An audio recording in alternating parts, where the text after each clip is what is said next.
Laika, deja ya esa tableta, chica, que vamos a comenzar el podcast. Esto lo vamos a tener que hablar con tu psicólogo, ¿sabes? No es posible que pases ahí todo el día viendo videos de perros. Te voy a tener que cancelar tu cuenta de TikTok. Bueno, ¿pero qué me estás contando, chico? Quiero hablarte en esta ocasión de un británico que nació en 1912, quien hizo una gran contribución a la ciencia. Una contribución de la que todos estamos beneficiándonos actualmente. Te voy a dar unas pistas para ver si puedes adivinar de quién te voy a hablar. Fíjate, en 1999 la revista Time lo llamó uno de sus 100 personas más importantes del siglo XX. El 23 de junio del 2001 se inauguró una estatua suya en Manchester. En 2002 también se clasificó en el puesto número 21 en la encuesta nacional de la BBC de los 100 mejores británicos. Se descubrió una placa conmemorativa en su antiguo domicilio, Hollingmead, en Wilmslow, el 7 de junio del 2004, coincidiendo con el 50 aniversario de su muerte. El 28 de octubre de ese mismo año se descubrió una estatua suya de bronce esculpida por John Mills en la Universidad de Surrey. Y también en ese año, el Instituto de Ciencia y Tecnología de la Universidad de Manchester inauguró un instituto que lleva su nombre. La Association for Computing Machinery otorga anualmente el premio que lleva su nombre a personas destacadas por sus contribuciones técnicas al mundo de la informática. Este premio se considera el Nobel en el mundo de la computación. Un programa de la BBC de 2019 votado por la audiencia lo nombró la persona más grande del siglo XX, imagínate tú. Un billete de 50 libras esterlinas con su imagen se lanzó el 23 de junio del 2021, coincidiendo con el 109 aniversario de su nacimiento. Bueno, hay estatuas del hombre por todos lados y edificios y cosas que llevan su nombre. A esta altura ya te has de imaginar de quién estamos hablando. Claro, chicos, estamos hablando de Alan Turing, quien es considerado como uno de los padres de la ciencia de la computación y precursor de la informática moderna. Es culpable directo entonces de que tú puedas estar oyendo esta época, ya sea en tu computadora, tu tableta o tu teléfono celular. Y si tú nunca has oído hablar de él, te has de imaginar, por todo lo que te acabo de decir, que este hombre debe haber muerto rodeado de reconocimiento y honores, pero no, chicos. El hombre murió entre la deshonra, la humillación y el desprestigio, y tuvieron que pasar muchos años para que la sociedad británica se librara de un montón de prejuicios y terminara reconociendo los grandes aportes de este increíble personaje. Aunque yo te digo que ya han muerto para que sirve tanto reconocimiento, chicos. Pero bueno, desgraciadamente así se desarrolló la historia. Bueno, la cuestión es que el 23 de junio, en el barrio de Paddington, Londres, nace Alan Matinson Turing. Sus padres, Julius y Sarah, eran de clase media alta y vivían en la India británica, ya que el papá de Alan pues era funcionario del Imperio Británico. Pero la mamá quería que sus hijos crecieran en Inglaterra, ¿sabes? Así que se mudaron a Maida Vale, Londres, y ahí fue donde nació Alan, quien tenía un hermano mayor, y como su papá viajaban constantemente entre la India e Inglaterra, pues Alan pasó mucho tiempo con su hermano. Una pareja de viejitos jubilados cuidaba de los niños mientras sus padres estaban ausentes. En 1926, cuando Alan tenía 13 años, ingresó en el internado de Sherborne, en Dorset, pero con tanta mala suerte, fíjate que su primer día de clase coincidió con una huelga general en Inglaterra. Fíjate tú, los haraganes estos se habían amotinado, no habían autobuses, ni taxi, ni Uber, ni nada, chico. Y le dice a la gran mamá, mamá, que me voy para la escuela. Pero ¿cómo vas tú a ir a la escuela? Le dice que no ve que hay huelga y no hay manera de llegar. Que sí, mamá, le dice, ¿cómo que no voy a ir a la escuela y me voy a perder el primer día de clase? Que yo me voy a ir en mi bicicleta, le dice. Pero hijo de mi vida, ¿no ve que son 96 kilómetros? ¿Cómo te vas a ir tú en bicicleta? Le dice. Pues pedaleando, mamá. ¡Hala! Ahí nos vemos la otra semana. Y se fue el muchacho en bicicleta, imagínate, 96 kilómetros.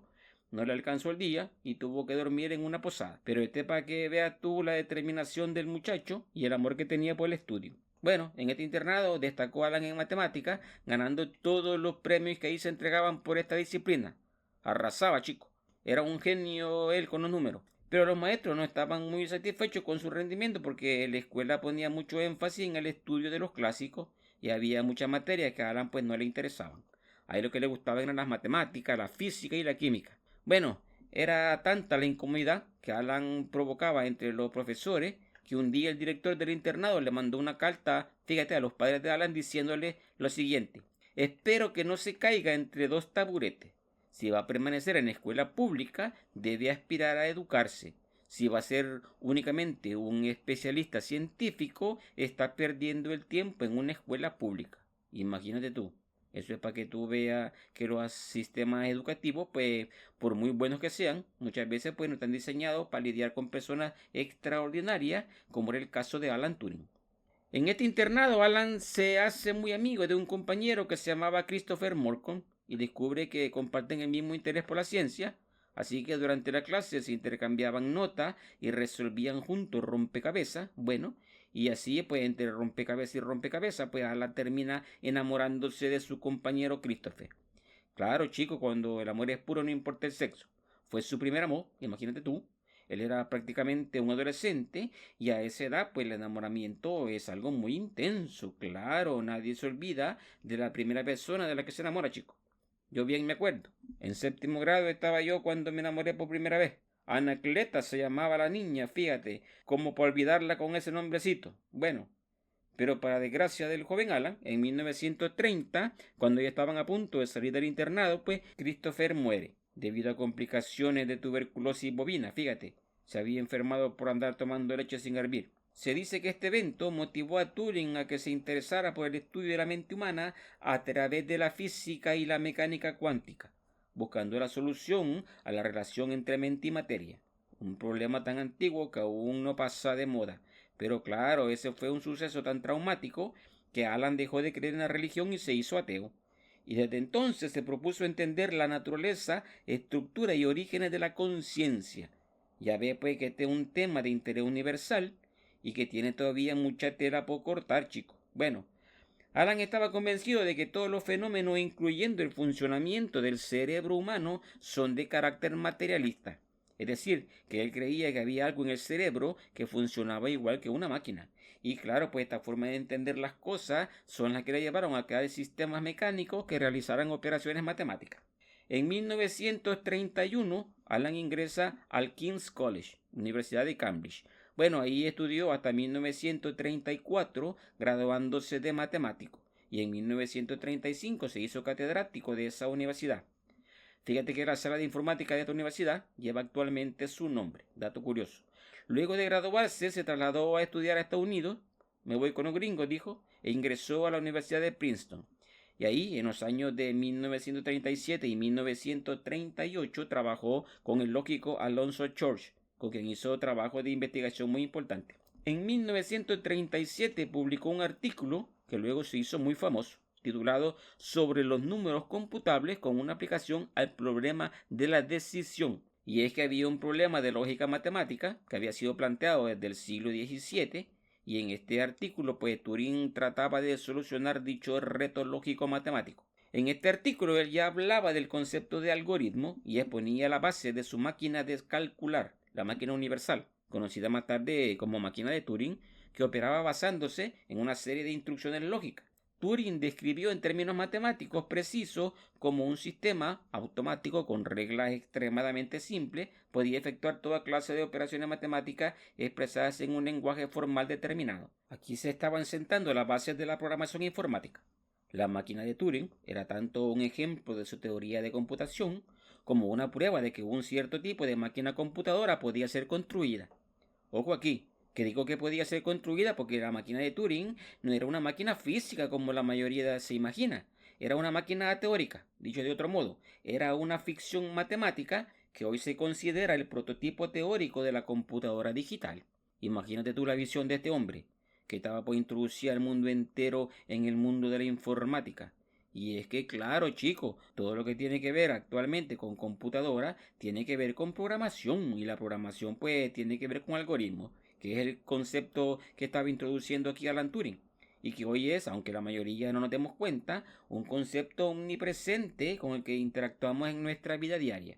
Y si no, mira tú a mi perra Laika, que pasa ahí todo el día pegada a la tableta. Claro, chica, en esta tu adicción algo de responsabilidad tiene este Alan Turing. En 1938 obtuvo el doctorado en Princeton y en 1939 Turing volvió a Inglaterra y estudió filosofía de las matemáticas. Ojo aquí, que Alan Turing estudió filosofía y dejó planteado razonamiento muy importante en cuanto a la mente humana y las máquinas. Se planteó, por ejemplo, una pregunta que sería como la gestación de la inteligencia artificial, y era que, dadas las condiciones necesarias, se podría decir que una máquina piensa. Fíjate tú, qué pregunta más revolucionaria e inquietante. Bueno, él abrió el debate y el debate sigue estando ahí, chico. Tienes tú a los filósofos quebrándose la cabeza con el tema este de la inteligencia artificial. Que cuando son máquinas, ¿acaso por ser artificial deja de ser inteligencia? Y cuando se trata de personas, ¿acaso por no ser muy inteligentes se convierten en artificiales? Este es un tema en el que hay mucho por discutir.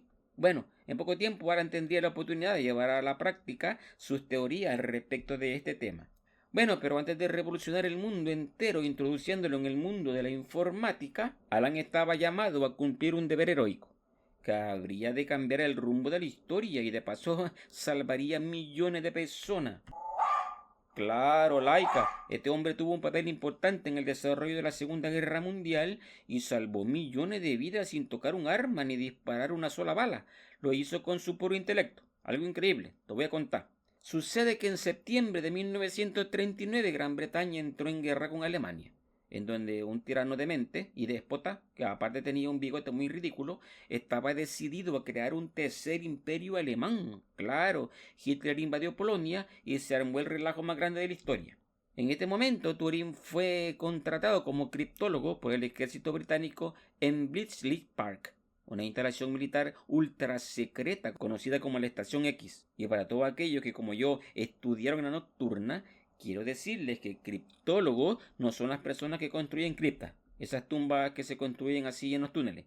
No, chico, un criptólogo es una persona que se dedica a la criptología, que es una disciplina que estudia la escritura secreta, o escribir en clave, pues, para que se entienda. Y fíjate qué curioso, la criptología juega un papel muy importante en estos momentos previos a la creación de la computación como tal. Y ya en plena era de la computación, la criptología es esencial para mantener la información segura en las actividades que se realizan por Internet. Pues claro, cuando tú compras en línea todas las cosas que no necesitas, tu pantufla felpada con cabecita de perro, o el cepillo de dientes eléctrico que le compraste a tu abuelita que ni dientes tiene, claro, tú con una gran confianza metes el número y el código de seguridad de tu tarjeta de crédito. Pero los sistemas informáticos encriptan toda esta información porque de otra manera todas las tiendas sabrían el número de tu tarjeta y el código de seguridad.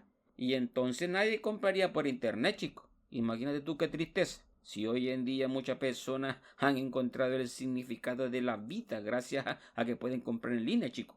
Pero bueno, nos estamos desviando del tema. Nos quedamos en que Alan Turing lo contratan de criptólogo.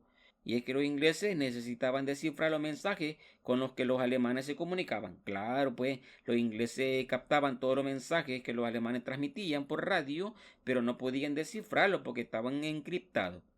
Y sucede que los polacos se habían hecho con una de las máquinas alemanas que cifraba los mensajes. Y se la hicieron llegar a los británicos para ver si ellos podían con esa máquina descifrar los mensajes. Era una de las famosas máquinas llamadas Enigma. Fíjate tú, qué nombre más sugestivo. Y es que era realmente un enigma poder descifrarla, chico. La máquina parecía una máquina de escribir, pero internamente tenía 5 rotores que se podían configurar de más de 10.000 billones de formas distintas. Imagínate tú. Era completamente imposible probar todas estas combinaciones para descifrar los mensajes. Y para terminar de complicarlo todo, fíjate que cada medianoche los alemanes cambiaban la configuración de las máquinas. Así que los ingleses solo tenían 24 horas para descifrar los mensajes. Y aunque Alan Turing pues, trabajaba con un grupo de personas muy competentes, el trabajo resultaba humanamente imposible, chicos. Y aquí es donde entró la genialidad de Alan Turing. Dijo él, bueno, humanamente imposible sí que es, pero ¿qué tal si se necesita de una máquina para descifrar esta otra máquina? Ya ves que anteriormente Alan se había planteado la pregunta de que si se podría llegar a decir que las máquinas pensaban. Bueno, había llegado el momento de averiguarlo. Y así fue como diseñaron la máquina a la que llamaron Bomb. Al cabo de un tiempo, pues habían construido 200 de estas máquinas y así fue como terminaron por descifrar los códigos alemanes. Hay que decir que una vez que se descifraron los códigos y se pudieron leer los mensajes, se tuvo que tomar una decisión muy dura, pero a la vez muy importante, y es que no se podían frustrar todas las operaciones alemanas de golpe, porque en ese caso ellos se darían cuenta de que los aliados estaban descifrando sus mensajes y dejarían de transmitirlos por radio. Así que el trabajo de Alan Turing, junto con otros matemáticos, luego consistió en hacer cálculos estadísticos para determinar qué operaciones alemanas podrían ser frustradas, de manera de ocasionarles el mayor número de bajas posible, y lo dejaban tener éxito en otras operaciones de menor envergadura. Pero claro, pues esta información fue algo que se mantuvo en secreto durante y después de la guerra, y solo unas pocas personas de alto mando sabían que los mensajes estaban siendo descifrados. Se cree que esta operación de inteligencia liderada por Alan Turing acortó la guerra en unos 2 años y salvó la vida de muchos millones de personas. Claro, tú te vas a revisar la historia o ves algunos de los miles de películas que hay sobre la Segunda Guerra Mundial y difícilmente vas a encontrar ahí el nombre de Alan Turing, por ningún lado, chicos.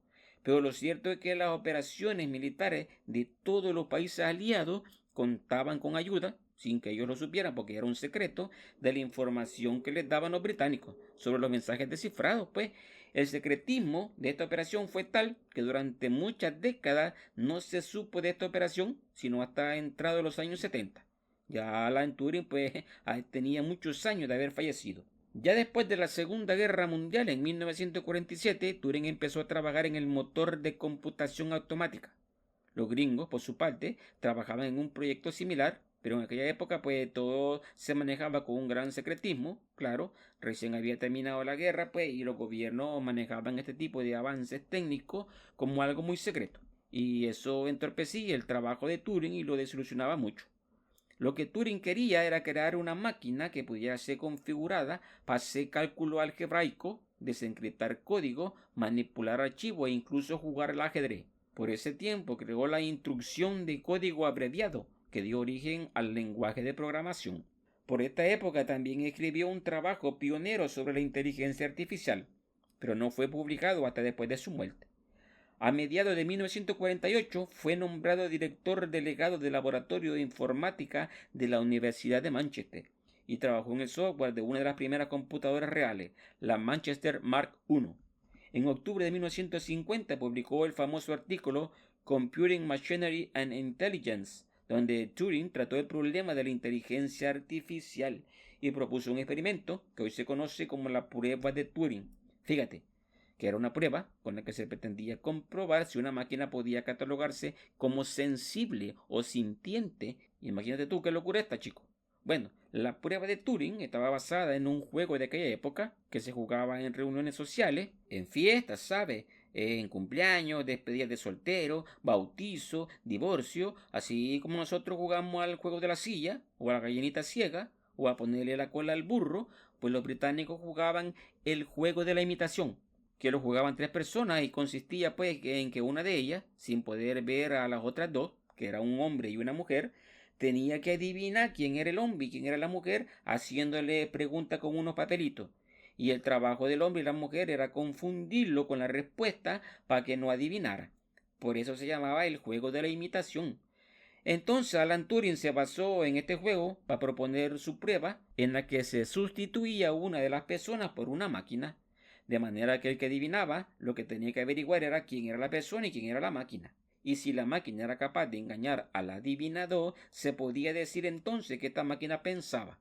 Fíjate que esta prueba se ha sobredimensionado en su aplicación práctica, ya que hay que recordar que Alan Turing también era un filósofo y que su prueba estaba orientada a resolver más que todo pues un planteamiento filosófico de que si se podía decir que una máquina pensaba, si era capaz de hacerle creer a un humano que era una persona.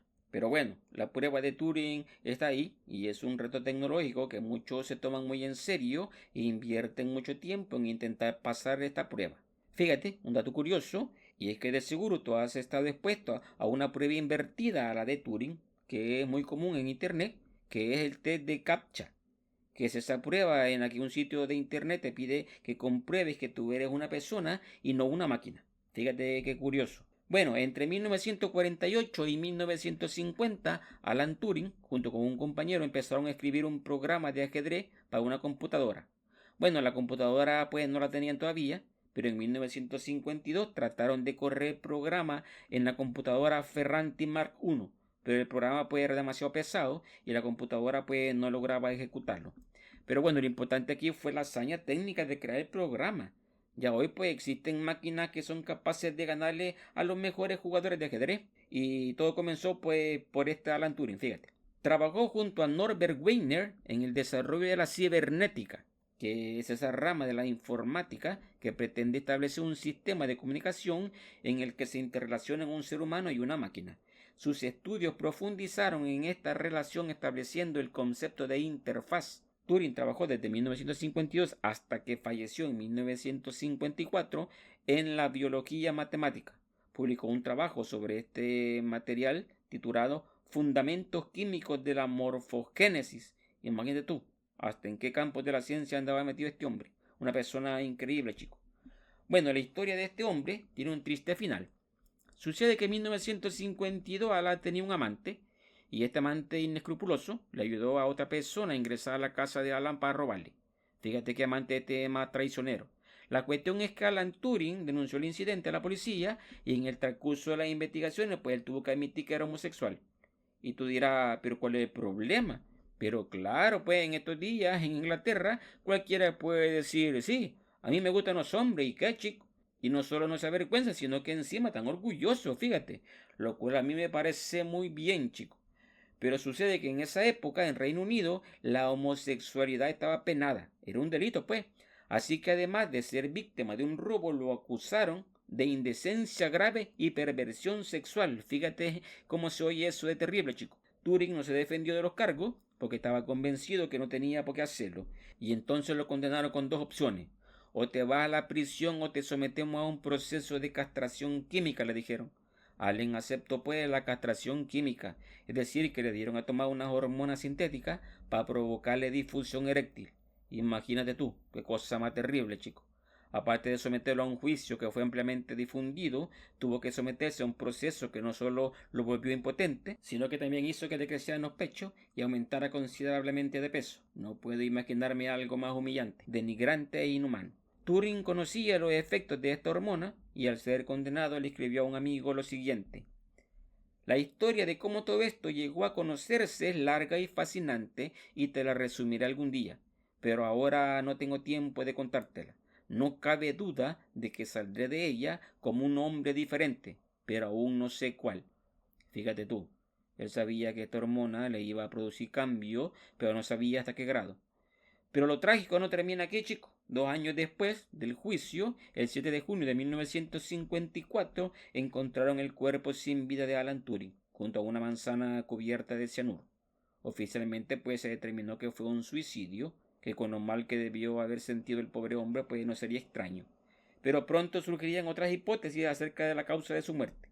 La mamá no creyó en el suicidio y dijo que fue un accidente, que de seguro pues la manzana entró en contacto con el cianuro debido al desorden de productos químicos que Alan mantenía en su domicilio. Y hubo otros que creían que el servicio secreto británico lo mató debido a los altos conocimientos sobre criptografía que tenía Alan y porque además existía la amenaza real de que pudiera estar espiando para los rusos. Como quiera que haya sido, su muerte con apenas 41 años fue un evento muy triste y lamentable para la sociedad de su tiempo y para la ciencia en general.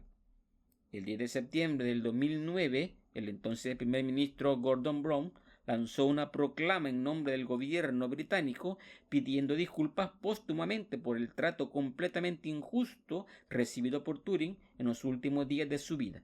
Y finalmente, pues el 24 de diciembre del 2013, recibió el indulto de todo tipo de culpa por orden de la reina Isabel II. Bueno, tanto la disculpa como el indulto llegaron francamente muy tarde. Alan Turing, matemático, biólogo y filósofo, es considerado actualmente como uno de los padres de la ciencia de la computación y precursor de la informática moderna. Por medio de la máquina de Turing proporcionó una formalización influyente de los conceptos de algoritmo y computación.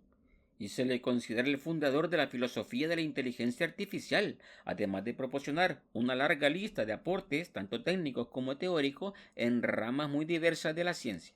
El hombre fue un genio por donde sea que lo quiera ver, chico.